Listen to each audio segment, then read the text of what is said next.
It is officially 12:01 according to my clock. Um, Good morning, good afternoon, good evening, everyone. Glad to have you join us wherever you happen to be. My name's Scott Anton. I manage business development and sales with Gideon Taylor, and I am very excited to be kicking off this edition of our monthly Lunch and Learn sessions. This one happens to feature the University of Windsor in Canada, and they're going to be focused on telling us and showing us about the award application that they created with Gideon Taylor to automate the scholarship and financial award application and award process. Just a couple of quick housekeeping items. We will be sending out a link to the recording of this webinar, hopefully early next week. So if you want to share this with others, or if there are parts of it that you want to rewatch on your own, you'll be more than welcome to do so. We also host this, the recording on our YouTube channel. You should be able to also find it out on GideonTaylor.com's website. If you've got questions as we go through the session, feel free to post those in the chat or the Q&A. We're happy to take a pause and respond to those as we go along. We'll also make sure that there's time at the end to respond to those. And I encourage you to join us for any of these that might be of interest to you. Like I mentioned, this is a monthly series that we host, helping organizations understand what other organizations are doing with GT eForms, allowing them to extend and transform their Peoplesoft systems to deliver more functionality to other users and other business processes that might not be otherwise covered within the delivered Peoplesoft applications. That being said, I think I'm going to go ahead and introduce our speakers today. We have Marianne Dahl, Director of Student Awards and Financial Aid from University of Windsor. And we also have, supporting her, we've got Eab Woldemichael, Application Developer on the University of Windsor's team. For some Q&A behind the scenes, we have Alicia Mulcarney from Gideon Taylor and Jay Jorgensen from Gideon Taylor, and myself, Scott Anton. So again, if you have any questions as we go along, go ahead and post those in the chat or in the Q&A. And at this point, I'm going to go ahead and hand it over to Marianne. Great, thanks so much, Scott. Let me just get myself situated here. Okay. So good afternoon, everyone, or morning or evening, and welcome, and thank you for taking the time out of your busy schedules to join our GT Lunch and Learn today. Today, as Scott mentioned, we're going to walk you through our process of building an award application for students using GT eForms. So, as Scott said, my name is Marianne Dahl. I'm the Director of Student Awards and Financial Aid, and I'm joined today by my esteemed colleague, Eab Woldemichael, who is our Senior Applications Programmer in IT Services, and who is my go-to for all things GT at the University of Windsor. So while I've worked in government student aid and scholarship administration for over 30 years, I've only really been involved on the functional technical side for about the last 7 years, and I was our functional lead for the financial aid during our campus solutions implementation from 2017 to 2018, and now continuing to support and move enhancement initiatives forward. So going purely from administration to combining administration with overseeing the functional support side of our business has been truly educational and enriching, and it's really opened my eyes to like what's possible from a systematic, continuous improvement perspective. Hence, we have a parking lot of initiatives and enhancements that's probably the width of a football field, but it's okay because it does keep Eab and myself very busy and the rest of our team.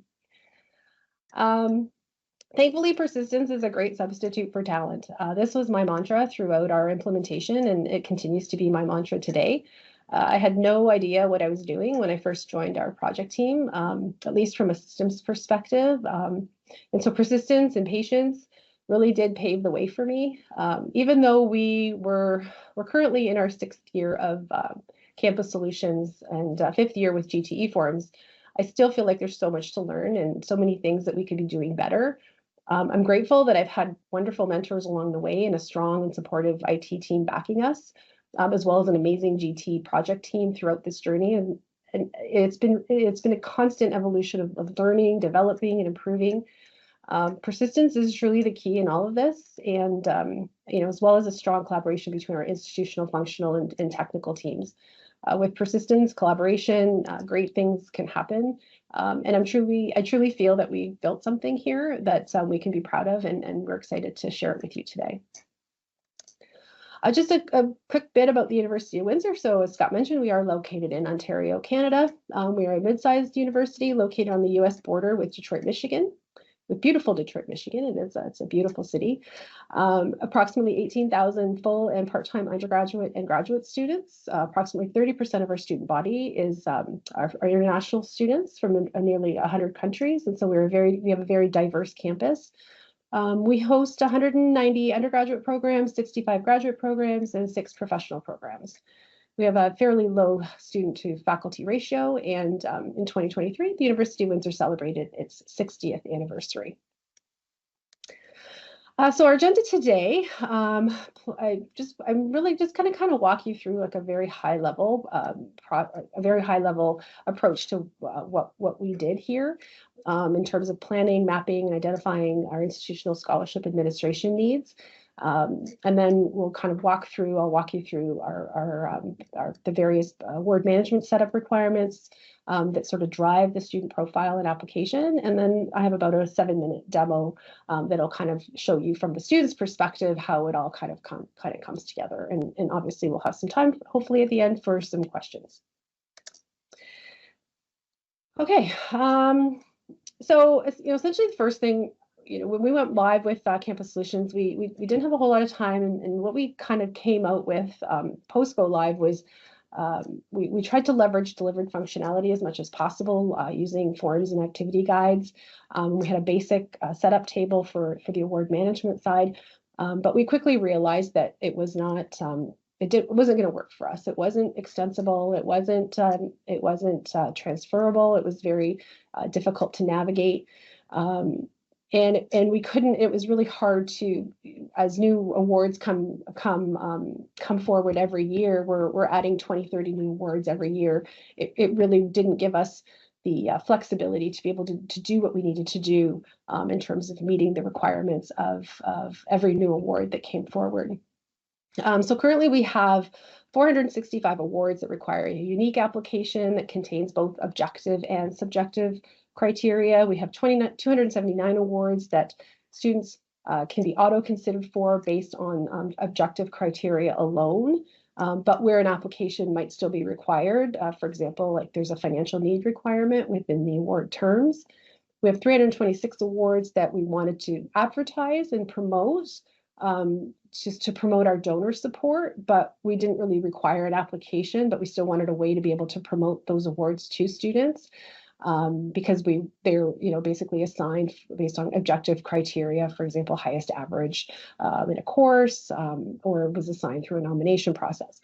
And we have 248 awards that didn't need to be advertised, but we still needed a business process behind the scenes to be able to manage sort of the student award, the end-to-end student award administration.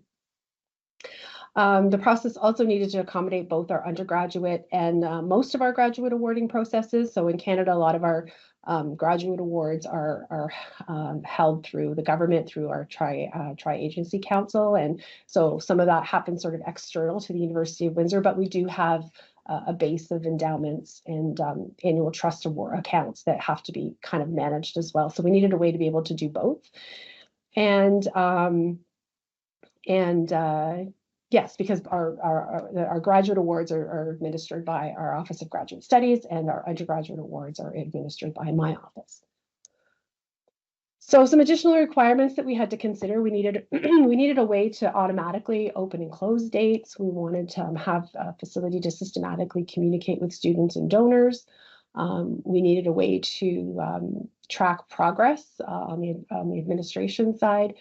We needed a way to maintain annual award values as they do change from year to year, and we wanted to make sure we had that historical data within the system.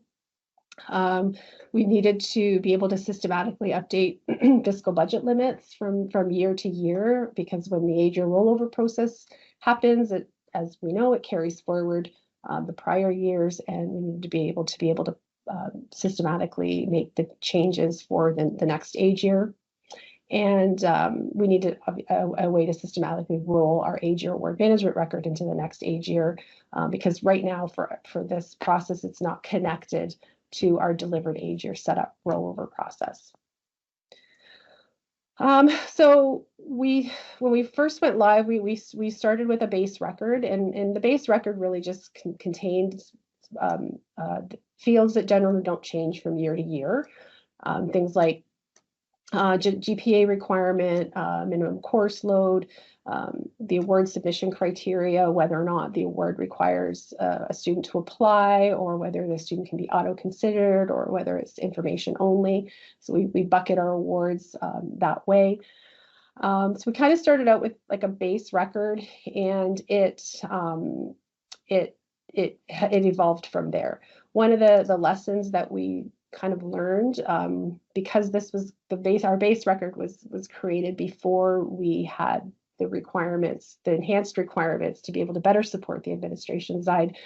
For some reason, we didn't add aid year as a key field in the record, which does create some challenges when we're building out queries and trying to join with some of the key financial aid records. And the T4A eligible flag isn't required because it already exists in the item type table record. So those were kind of like the two things that we kind of took away from the original implementation. Then we started to build out the additional requirements to be able to better support all of the varying terms and conditions of all the different awards. And so this record essentially allows us to provide details with respect to matching the student's profile to some of the specific terms of the awards, things like citizenship, residency, whether the award has a financial need requirement, and it's something that we can functionally add to as new awards come forward with varying varying requirements that may not have been considered in previous awards. We also use this record to, sometimes we have reporting requirements that come forward that we have to skim through each of the award terms to find the specific awards, and so we'll often insert translates here to help some of the reporting, some of our reporting needs, so we don't have to do that every time. Some of these don't have logic related to the award profile, to the student-facing side of it, because we strictly use it for reporting purposes. But that's not to say that in sort of like the next enhancement, we could build those forms, that search match, we could build that into like future enhancements. But for now, for many of these, we just assign a no logic tag, so that we know that there's no logic in the student profile, but we can easily query out award types depending on who's asking for the information. We have a record that allows us to set the open and close dates for each aid year.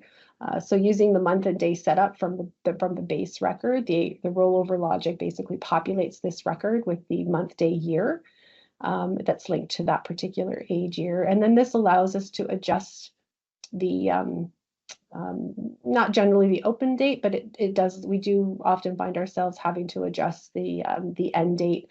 Often if we have to extend deadlines for awards that may not have enough applicants or have no applicants. And so this record allows us to do that without changing the criteria in the base record. Then we have a record that allows us to identify one or more specific academic levels, again, according to the terms of the award.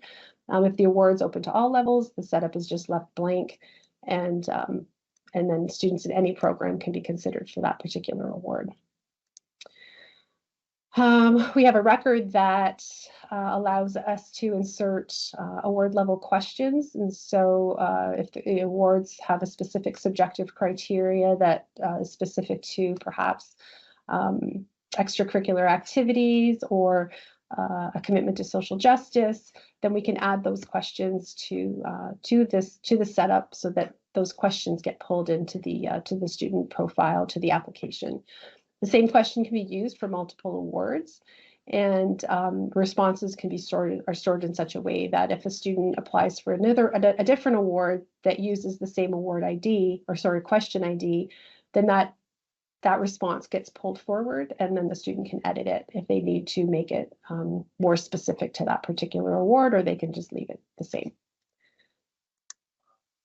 So there's two setup records that happen behind the scenes when it comes to the award questions. So we have question groups. So we have 4 groups around that kind of categorize the questions into either like as a general award question. So that's it's the database of all of our award questions that align with the terms of the terms of the various scholarships. We have a subset of Ontario residency questions to help identify students, because there's various ways a student can meet Ontario residency. We have a lot of awards, a lot of endowments that have an Ontario residency requirement. And so we have a special question group segment that is specific to Ontario residency. Self-identification question group, where questions that are associated with the profile part of the application around self-identification, whether they're Indigenous, whether they're in a co-op, whether they're international, if they're planning on doing an international exchange, those types of questions. And then we have questions related to a student's financial need and there's in special circumstances. When the application recognizes that a student already has a government student aid application in the system, the financial need questions don't appear to the student because we already have that information coming to us in a different way.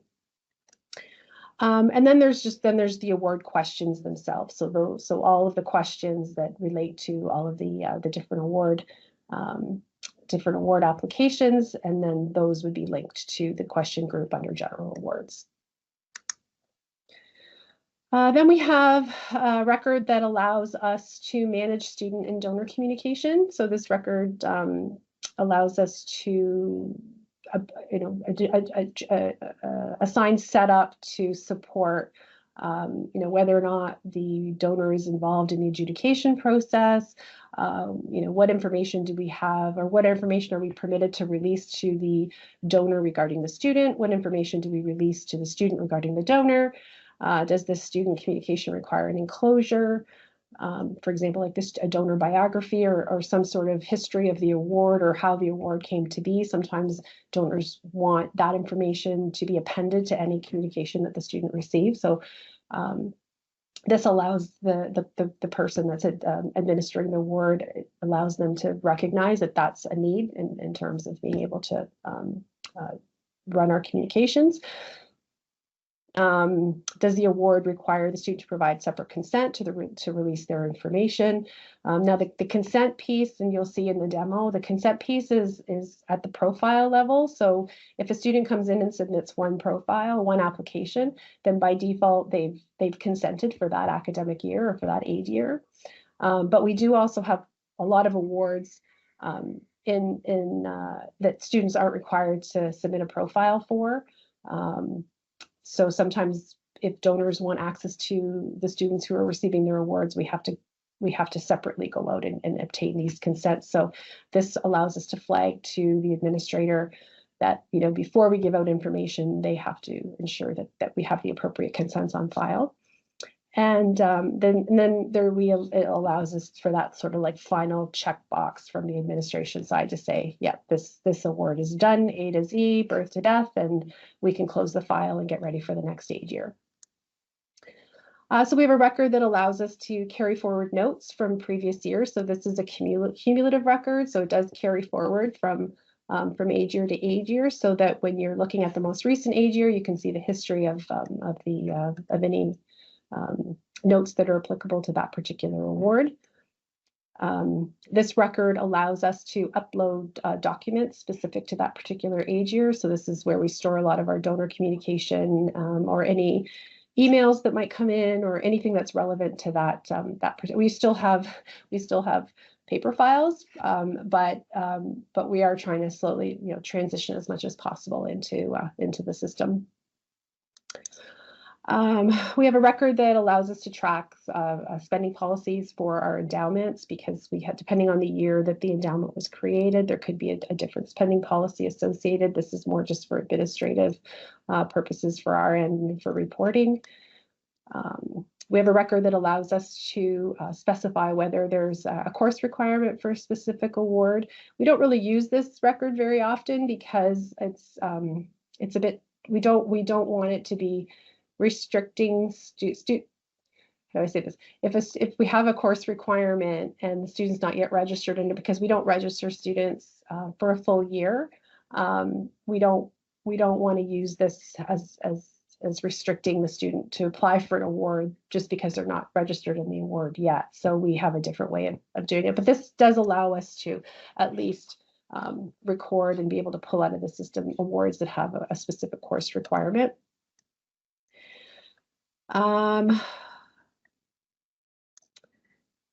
We have a record that this record allows us to maintain award values by aid year, because values could change from year to year depending on how endowments grow. And so we wanted the ability to be able to maintain historical records within the system, but then also be able to adjust values and values of awards and number of awards going forward. Then we added additional flags and fields as we were kind of working with this to better assist us with tracking and managing the awards that are either not allocated or partially allocated with a reason, because we always get requests from donors and, well, why didn't my award go out? And we'd have to dig through the file and try to figure out why. So this now allows the administrator to, as they're closing out the file, if there were issues or if the award didn't go out for whatever reason, then we can record it here. And so then at the end of the year, we simply run a report, we provide it to our advancement office, and then they can pick through it and identify awards that perhaps maybe we didn't have a student selected for maybe the past 2 years. Maybe the terms need to be reviewed because of maybe the terms are too restrictive. So this allows us to easily just pull that information out of the system now. We have a lot of our entrance awards have a high school requirement, and so students have to have completed their high school at a school within our, let's say, our county or within our county. And so we have the ability to kind of make sure that students only see awards and can only apply to awards out of high school if they've attended one of the high schools that were listed in that are listed in the criteria. This is the record that allows us to restrict applications to students who are enrolled in a specific program. It can be left blank if the award is open to all students. It can be faculty only, it can be faculty plus a department, it can be faculty, department, and plan, or a combination of all. This record allows us to restrict applications so that only student athletes see certain awards if there's a requirement that they are participating in one of our varsity athletic teams. It can be restricted to any student athlete, or it can be restricted to student athletes participating in a specific team. So that's kind of like the lay of the land in terms of the setup, and anytime we set up a new award, we make sure that all the setup is in place, and then that allows us to the information to kind of come through the student facing side. And so, basically our process in all of this was, we basically, like any project, we mapped out our current business processes. We identified what our current process gaps were. We kind of did that twice. So we did it as part of the project implementation. And then we did it again once we went live and realized what we had wasn't going to meet our needs. We then mapped out the desired business process, what we wanted things to look like. And it has evolved, actually, even over the last 2 or 3 years, as staff are working with it and are realizing, hey, if we had a flag for this, or if we had a field for this, it would be great, and then we could do this. And so it has been a bit of a work in progress over the last 3 or 4 years. Then we finalized our award management records and field requirements based on our desired business processes. Then we started building the shell of the form, and with Alicia's help, she was instrumental in working with me directly on building out the landing pages and the application segments, and what additional information we needed to capture from the student in order to put it all together. Then we engaged with the GT technical team. Jay was part of that process, and working with our IT partners here at the University of Windsor, and just kind of obviously putting everything together and preparing everything for bringing everything forward. And one of the things I don't think we can ever do enough of is building out as many test scripts as possible to test the logic. I think that was probably the most challenging part of this process, because it's impossible to come up with every possible scenario. And so, there were times where we would get through a whole cycle and realized, oh boy, we didn't make this award live. What happened? Or we had no applications, and it wasn't because the terms were too restrictive. We forgot a piece of logic in the application logic, or we forgot a checkbox on one of the setup tables. So it definitely has been a work in progress.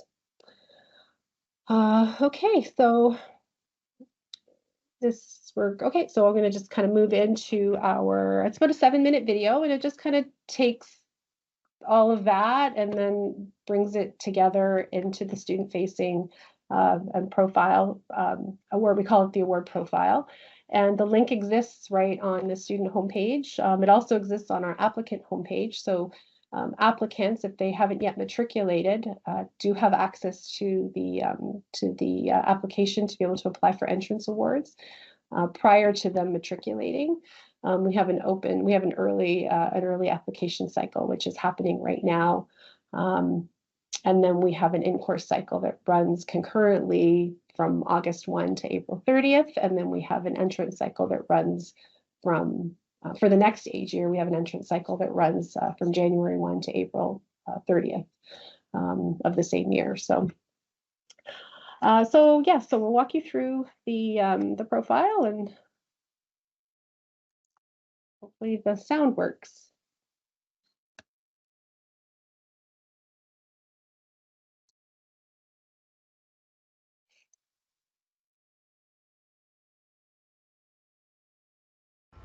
Taxes was waiting and wondering and worrying. Now Taxes is getting help from a TurboTax expert who's backed by the latest tech, who takes the time to answer all your questions and gets you the most money back on your time. Now this is Taxes. Everyone hear that okay? Are we good? We heard the TurboTax. Yeah, okay, perfect. Yeah. Sorry. Here we go. Thanks. Welcome to the University of Windsor's GT eForm Scholarship Application Demonstration, also known as the UWin Award Profile. Students can access the form from UWin Site Student by clicking the Award Profile tile. Matriculated and incoming students, even if you've not accepted your offer, and current students can use this application. When can students use this application? Incoming undergraduate students can apply for additional entrance scholarships between January 1st and April 30th. Current students can apply for in-course scholarships and bursaries each year starting August 1st.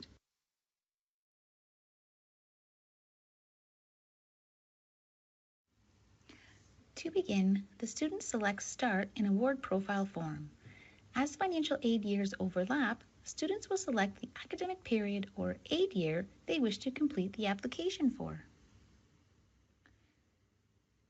The student is presented with a disclosure statement, which is unique to the selected aid year and must acknowledge the statement to proceed. To determine award eligibility, the student will be guided through several profile pages.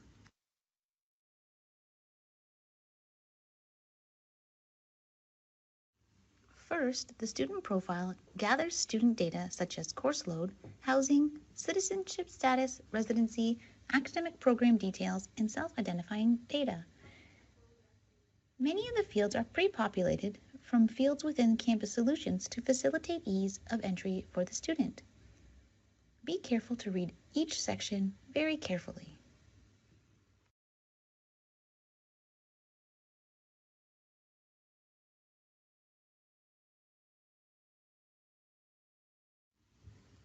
Next, the student is guided through questions regarding financial need. The questions in the financial need detail, among others, are dynamically derived for each student based on their profile data. The questions in conditional logic are stored in setup tables.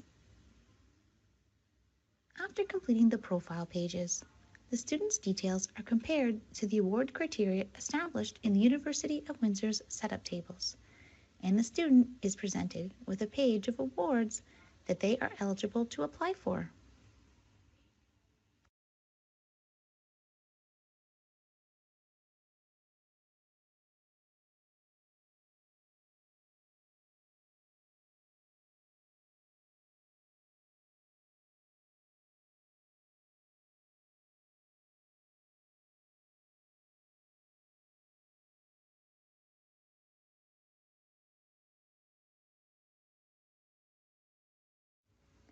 The first segment lists awards called Automatic Consideration Awards. Students can apply for these awards in one application and require no additional materials. It is assumed that the student wants to apply for these awards, but can opt out if desired. The second set of awards are called Individual Application Required, which require additional materials. In the final segment is titled Other Awards. This group of awards are chosen or have special instructions. You may view this by clicking on the Special Instructions tab. If there is nothing listed, the award is chosen and there is no application available. To apply for an award in the section Individual Application Required, students can only choose one award per application. Students can view deadlines, additional instructions, and award terms with one simple click.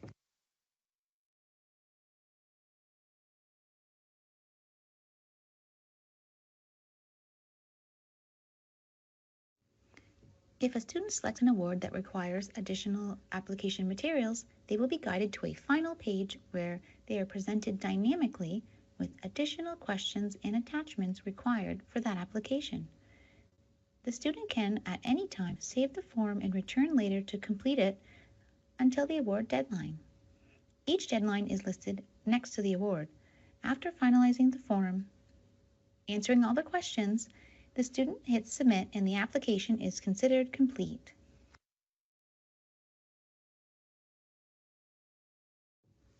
The student can use the form update task at any time in the award open window to modify their submitted application. Once the award period has closed, the form will log in the student's response.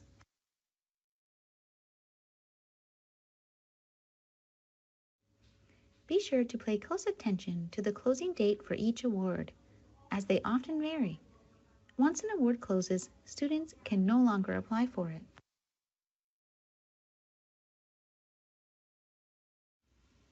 After the student has submitted their first form, students can begin a new application to apply for an additional award.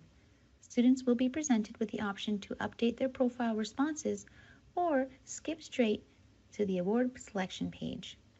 Students can repeat this process over and over again until they have applied for all of the awards that they wish to in that current academic year.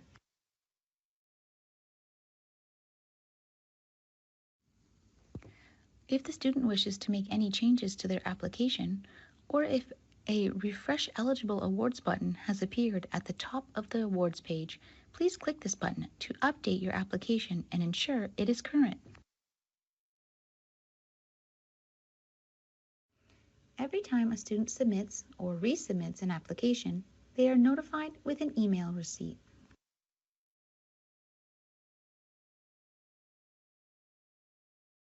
If you have any questions or concerns, please contact our office. Thank you.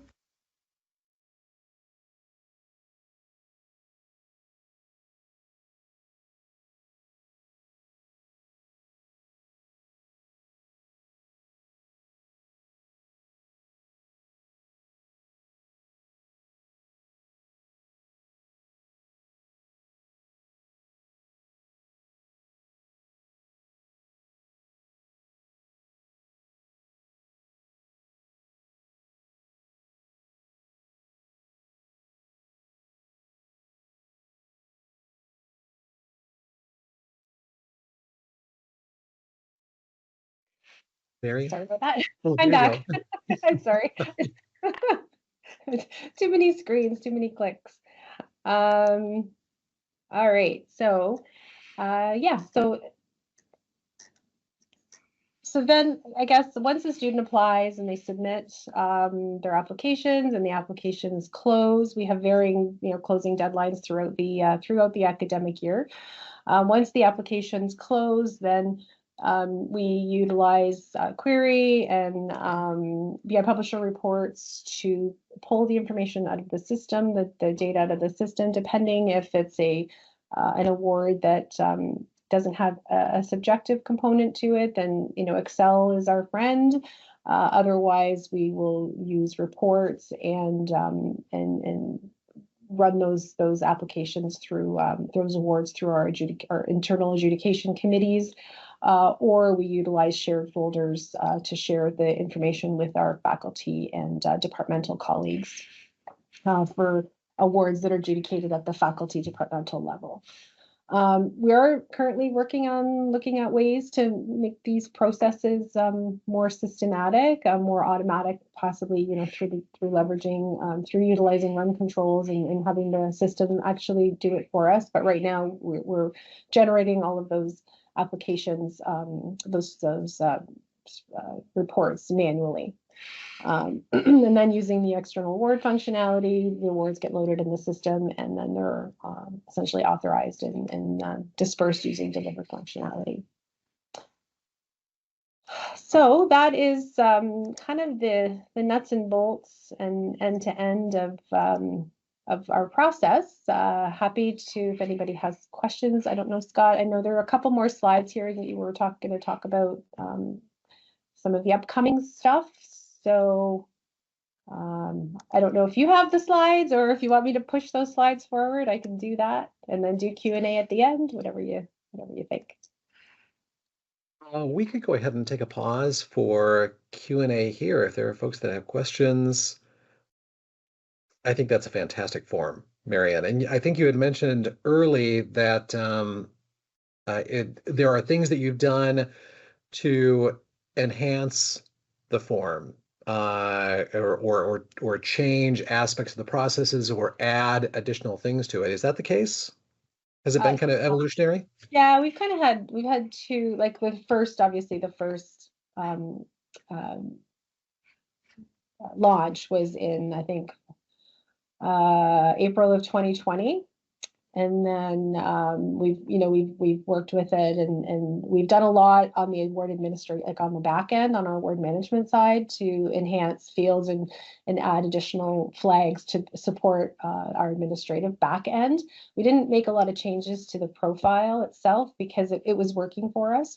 One of the big enhancements, we just recently did an enhancement working with you folks to systematically bring in our entrance award data. So when we launched, we were more focused on our in-course students, and so the information on program plan that was all being pulled in dynamically into the profile, but entering students or students who had not yet matriculated had to manually put that information into the profile, which it wasn't ideal, but because of bandwidth, we just didn't have the ability to do both. And so this most recent enhancement, now we have, if a student exists in programs, then the logic will bring in their program plan into the form.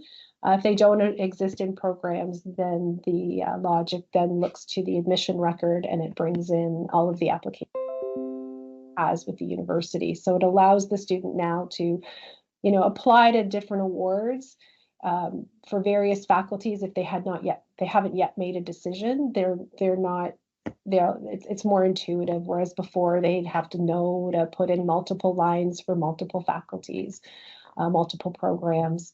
Now it's all dynamic. So yeah, it's definitely been a work in progress, and we still have a few more enhancements that we'd like to put forward in the next iteration. So nice. Well, there's a question. Is there a batch load and post-process For the awards afterward, I'm curious what the business process looks like to award the aid in the end system. Yeah, so basically the adjudications happen in a lot of different ways. So we have some internal committees, we have external committees, and depending on the volume that we're working, like for example, we have a business process with our faculty of law. So they're one of our largest portfolios within our process. They have about 140 awards that come due at the same time. We kind of manage, and the decisions kind of come in at varying times, and so we kind of manage that process with Excel, and they populate the information for the student or for the award, and then we take that information and we create an external award load, and then we load it into the system once all of the assignments are done. So yeah, so we're using delivered external award load. And then once it's loaded, then delivered functionality through the authorization and disbursement process to post the awards to the student account. Excellent. Thank you. A couple more questions have come in. How long did it take you to enter all the awards in the system the first go round prior to enhancements? A long time. Yeah, it's yeah, the first go around, that was probably, I would say, a good 2 months worth of concentrated effort. But it was all done through Excel. So, well, I shouldn't say that. It was a lot more, it was a more data validation because we pulled the data out of our legacy system because it already existed in our legacy system.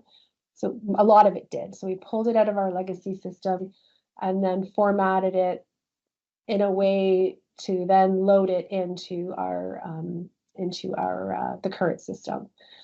Then when we expanded the records to support the GT form and the additional work that we did to make the process more administratively friendly, that process probably took us about 2 months to because we had to manually enter deadlines and we did what we could just through Excel. So we would just populate everything in Excel and then with our IT partners, we would get that we would just script it into the system. But then we had to do a lot of the validation. So yeah, it probably took us about 2 months. Okay. In terms of pulling reports for adjudication, do you review all awards on a central team, or are they done by different departments or award owners? It varies, yeah. So I would say the majority of them are done here in our office. We have a small committee within our office that just kind of works through them one by one as they come due. But then we have a subset of awards that are done at the faculty levels. And so but we still run all the reports. So everything is centralized within our area. We pull all of the reports. We create sort of like master spreadsheets so that the faculties and departments know specifically what awards we're expecting decisions for. Some of them are application based, some of them are nomination based. The ones that are assigned, like we know who those students need to be based on the reports that we run. So then we kind of do the work for them and tell them who we think it should be and then just get them to bless it. So it does, yeah, there's a couple of different ways of doing it, but we kind of do everything just through using shared folders through SharePoint, and we give certain individuals within each of the faculties access to add and pull those reports down, and then whatever they need to do to get them adjudicated at their levels, then they do what they need to do. Very good, thank you. There's one in the Q&A regarding having shared folders to place reports for departments, faculties for awards adjudicated outside of awards office. Are these for awards where there is some involvement by the awards office, e.g. needs assessment, but the department needs to make final decision because of area of research? Do departments, faculties have functionality to run their own reports and select recipients where there is no involvement required at all by the awards office? No, not currently. And as much as we do try to retain like anything that has a need-based requirement, we kind of hold those close to us. We don't typically, but there are times where, yeah, there's a subject matter expertise required, and it happens to have a need-based requirement. We don't share like need-based information. We look at them first. We rank them. We flag. Can't remember what I think like we have like a low, medium, high ranking where we would identify that there is financial need, but here's how they rank, kind of thing. But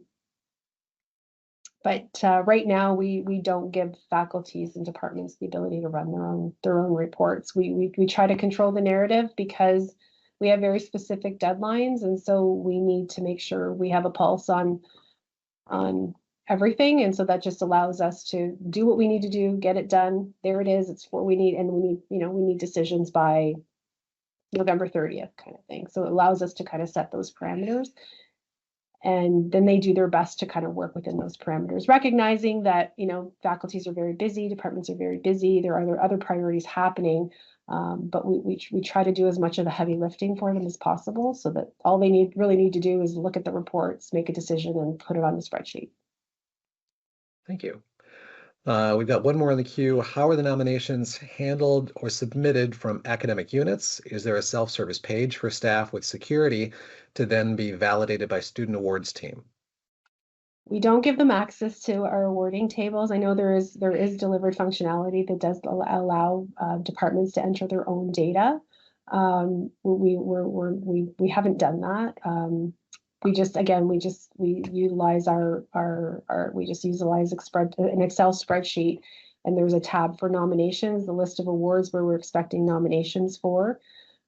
Departments populate that list with the student name, student ID number, and then my staff validate them, validate the terms according to the student situation before getting it on the external award load file and getting it loaded.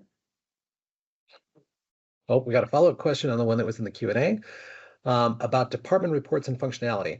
What about for awards that are funded by department operating budgets and they auto-select? How do they do that? Those awards would sort of fall under the bucket where we don't advertise, and unless they want us to, information and display. There is a segment or a tab on the spreadsheet that we share with them for awards that if they're going to give it out that year, then they just need to list it on the spreadsheet, and we would load it for them. We don't typically we don't run reports, and we don't do anything for them if they're strictly handled within the faculties. If they have their own way of accessing student level data to be able to select students, we still give them the facility to report those students back to us, and then we get them loaded for them. Very good. If anybody else has any questions, feel free to pose those. I was going to ask you, Marianne, how would you summarize the general impact that this solution has had on your office? Well, I mean, it's definitely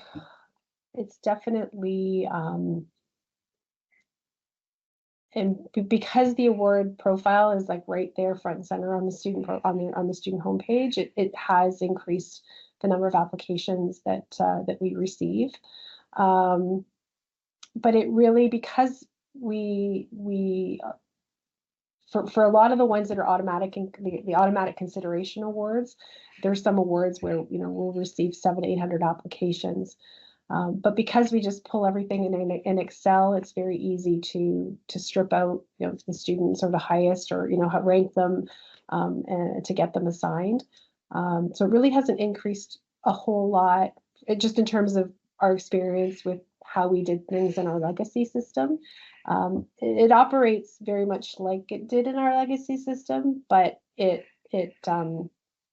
much more fluid and much more logic driven. So there are a lot more logic points where we don't have students applying for awards that they don't meet the criteria for the most part.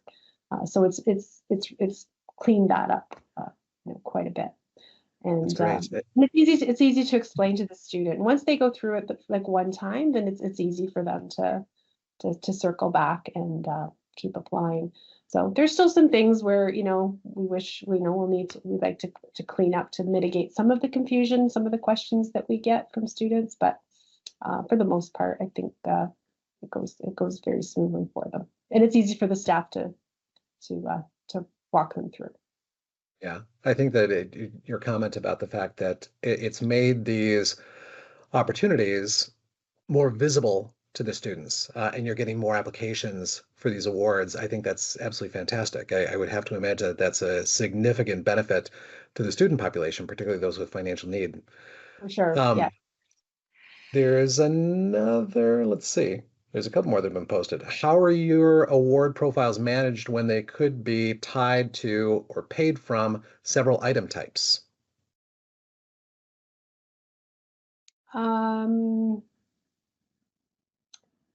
Awards paid from, we don't typically have that here. We have one award, like it's a one-to-one relationship.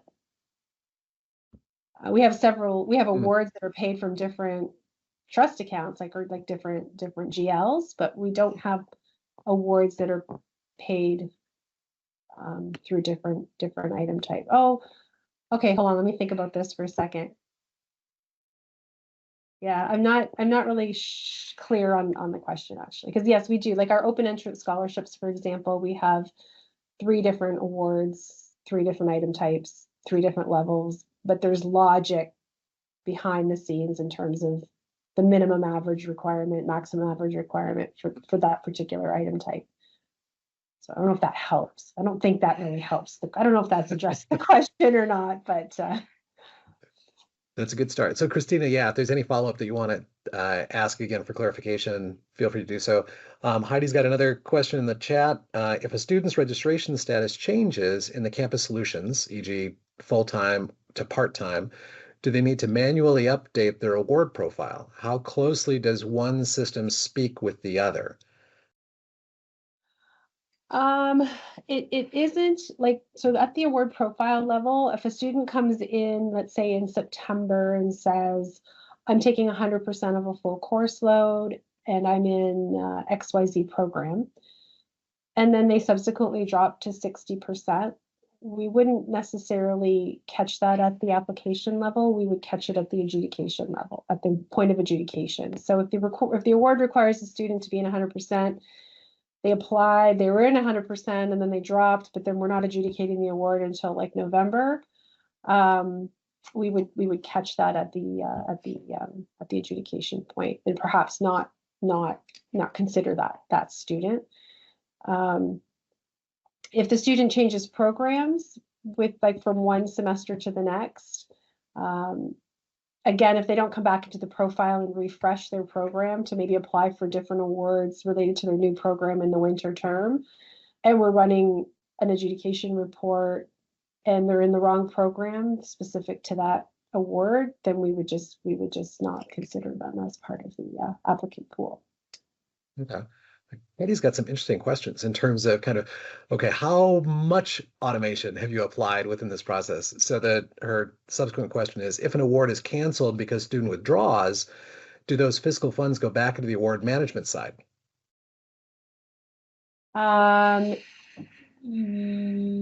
well, we've kind of baked it into our business process, and so that if a report comes forward, because we don't disperse awards until after our final drop date. Our financial drop date. So if an award, if a student receives an award and then they no longer qualify, it shouldn't disperse to the student account, and then we would work those exception reports. And as we cancel awards, we would just go back to our adjudication reports and select the next student. So typically when we select students, we would try to rank them and maybe have a couple backups. And then that way, if that student falls off, then we can easily go back and add to them. From an automation perspective, it's still like the adjudication and the award assignment and the selection processes is still relatively manual. I will say that. it's really hard to kind of automate something. So like, there's just so many checks and balances, and we've just haven't had the capacity to really undertake that level of sort of almost like an AI driven approach to saying, here are all our awards, here are all our students, make it happen. It's still very, award by award. But the pieces coming together are fairly, fairly straightforward, and it just allows us to do our thing, and then the delivered functionality sort of takes over. If you would ever like to have a conversation about how AI could be applied to that, that would be an interesting conversation. Let us know. Yeah. When I have time. Yeah, that is true though. I mean, I know there's probably a ton of functions or options that are available through that methodology, but it's just finding it, getting there. So I think that we have exhausted our questions for now. If you wouldn't mind bringing up that slide with the upcoming lunch and learns, that would be awesome. Scott, there was one additional question Heidi had about if a award is canceled. Did you see that one? It said, oh yeah, we talked about that. Oh, okay. Yeah. I'm so sorry. I missed that. That's good. So here are a couple of upcoming items. Gideon Taylor is involved in the Quest Peoplesoft Industry Days. That's one that's scheduled for next week. We're doing a webinar on actually AI, Beyond the Hype, AI and Government Powered by Oracle Integration and Compliance. We also have, and you can find this out on our website and our YouTube channel, we did a similar session at the Quest Peoplesoft Industry Day for Higher Education around AI and how AI is being applied within higher ed and some of the areas that we're seeing organizations tap into that strength. And then on May 15th, we've got another Lunch and Learn, Enhancing Benefits Enrollment for Special Qualifying Events powered by GT eForms and Peoplesoft Ben Admin. And that's going to be presented by one of our longtime clients, State of Tennessee. And they've done some really cool things with GT eForms within Peoplesoft HCM and financials. So we encourage you to sign up for those. You will probably get invitations to those. You can also find any of those as well as registration links on our events page at gideontaylor.com. So thank you, Marion, very much for sharing this with us. Oh, what is this? Oh, upcoming GT training. Yes. So if there are folks out there that are looking to learn more and extend your skills, expand your skills with regards to GT eForms, there's a bunch of trainings that we offer on an ongoing basis. You can sign up for any of these that are available on a per seat basis, or if your organization is interested in having a bunch of people attend these trainings, we can also do dedicated trainings for organizations. Many of these are GT eForms focused, but there are also some that are just general PeopleSoft focused. So if you're looking at things like, let's see, on this particular slide, advanced workflow. Is that right, Alicia? I think that's general. Open search is a pretty general one as well. Open search and analytics. Okay. Yeah. Fantastic. So yeah, I would say the new one, we have a new one that this Web Dev Lite, this is really about, it's not GT eForms at all. It's very specific to helping your PeopleSoft environment be more user-friendly, more designed for your organization. Nice. Thank you. So yeah, there's a whole variety, and we're always up for developing custom training if there are topics that you'd like to learn more about. We've got some great talent in that area. So again, Marion, thank you very much for sharing this information. Awesome form, awesome solution. We're excited to see more from University of Windsor in the future. And everyone, thank you very much for joining today. Again, you'll get a link to watch this on your own if you want to and share it with others.